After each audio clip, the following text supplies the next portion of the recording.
Supreme court के मुख्य न्यायाधीश डीवाई चंद्रचूड़ साहब के द्वारा एक सुप्रीम कोर्ट में जो न्याय की देवी हुआ करती थी उनमें बहुत बड़ा बदलाव किया गया है और न्याय का देवी के आंखों पे जो पट्टी पहले हुआ करता था और जो तलवार लेके खड़ा रहती थी वो दोनों पट्टी को हटा दिया गया है, तलवार को हटा दिया गया है। डीवाई चंद्रचूड़ साहब के पहल के बाद एक काम किया गया है। तो वहीं न्याय का देवी ये कहाँ की रहने वाली हैं इसके बारे में भी आपको जानकारी देंगे। वीडियो को अंत तक देखिएगा तभी समझ पाएंगे। नमस्कार, मेरा नाम विश्वजीत कुमार और आप देख रहे हैं walk for India news. Supreme court में आज जिस तरह से सुप्रीम कोर्ट से बहुत बड़ा खबर निकल के सामने आया कि डीवाई चंद्रचूड़ साहब जो सुप्रीम कोर्ट के मुख्य न्यायाधीश हैं, इनके पहल पे जो न्याय की देवी आपको हर एक कोर्ट न्यायालय में नजर आती थी, तराजू लिए हुए, आंख पे पट्टी बंधा हुआ और हाथ में तलवार लिए हुए, अब इसमें बदलाव किया गया है और न्याय का देवी के हाथों में अब संविधान पकड़ा दिया गया है। तो वहीं आंखों पे जो काला पट्टी हुआ करता था उसको भी हटा दिया गया है।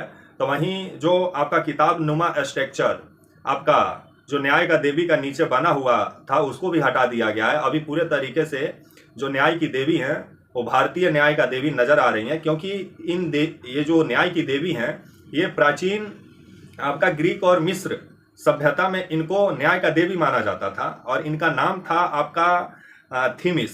जो मिस्र में थीमिस को लोग न्याय का देवी मानते थे और धीरे धीरे ये थीमिस जो है न्याय की देवी, ये जैसे जैसे अलग अलग जगहों पे लोकतंत्र जैसे जैसे स्थापित हुआ वैसे वैसे न्याय का देवी हर जगह ये स्थापित हुई। आपकी जो ये मिस्र में जो थीमिस हैं जिन्हें न्याय का देवी माना जाता था, इनको हर एक लोकतांत्रिक देश अपने संविधान में इनका फोटो लगाया न्याय का प्रतीक के रूप में, न्याय का देवी का रूप में, जिसमें अब सुप्रीम कोर्ट बदलाव किया है। और जो ये आपका मिस्र प्रावधान में नजर आती थी आपका न्याय का देवी, अब वो भारतीय प्रावधान में नजर आएंगी आपका न्याय का देवी और उनको साड़ी पहनाया गया है। तो वहीं हाथ में अब तलवार के जगह संविधान पकड़ाया गया है। तो वहीं आपका आंख पे जो पट्टी पहले हुआ करता था उसको भी हटा दिया गया है और ये डीवाई चंद्रचूड़ साहब जो सुप्रीम कोर्ट के मुख्य न्यायाधीश हैं उनके पहल पे एक काम को किया गया है। अब भारत का कानून को कोई अंधा नहीं बोल सकता है, अब कानून का आंख भी है, कानून देख भी सकता है। तो वहीं अंधा कानून एक फिल्म भी आया था 1983 में, आपका 4 अगस्त 1983 में, जिसमें आपका आनंद बख्शी का लिखा हुआ गाना था अंधा कानून है, जो काफ़ी फेमस भी ये गाना हुआ था और आप इसको गाने का काम किए थे किशोर कुमार। और इस फिल्म में अभिनय जो किए थे आपके अमिताभ बच्चन और रजनीकांत और हेमा मालिनी। और ये अंधा कानून फिल्म काफ़ी फेमस भी हुआ था और जिस तरह से कोर्ट कचहरी में न्याय मिलने में जिस तरह से देरी होता है उसको इस अंधा कानून फिल्म में दिखाया गया था और जो फिल्म काफ़ी सुपर डुपर हिट भी हुआ था।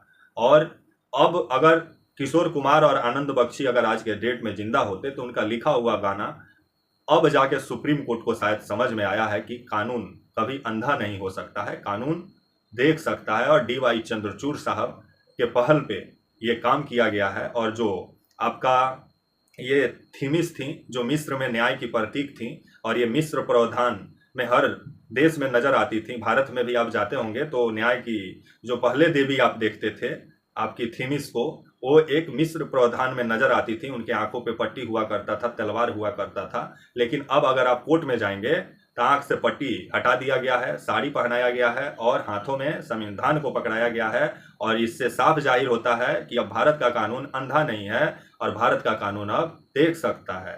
तो वहीं जो भारत के अलग अलग न्यायालयों में लाखों लाखों केस जो पेंडिंग पड़े हुए हैं उसमें जल्दी जल्दी फैसला लोगों को मिले, जो कचहरी के चक्कर काट रहे हैं उनसे उनको कम से कम सहूलियत मिले, ऐसा कुछ अब व्यवस्था करना चाहिए न्यायालय को। सिर्फ पट्टी हटा देने से अगर न्याय जल्दी मिलने लगे तो अच्छी बात है, लेकिन जिस तरह से भारत में न्याय मिलने में बरसों लग जाते हैं, इन प्रक्रिया में बदलाव होने की जरूरत है। न्याय का देवी का आंखों से पट्टी हटाना बहुत जरूरी था, क्योंकि कानून कभी अंधा नहीं होता है। और ये काम और इसकी मांग आपके डॉक्टर मनमोहन सिंह बहुत पहले ही किए थे, लेकिन अब जाके सुप्रीम कोर्ट के मुख्य न्यायाधीश डीवाई चंद्रचूड़ साहब के पहल पे न्याय का देवी के आंखों से पट्टी को हटाया गया और भारतीय प्रावधान में अब न्याय की देवी नजर आएंगी। तब तक के लिए आप मुझे इजाजत दीजिए और आप हमारे channel walk for India news को प्लीज लाइक और सब्सक्राइब और शेयर करना ना भूलें। तब तक के लिए नमस्कार, जय हिंद, वंदे मातरम।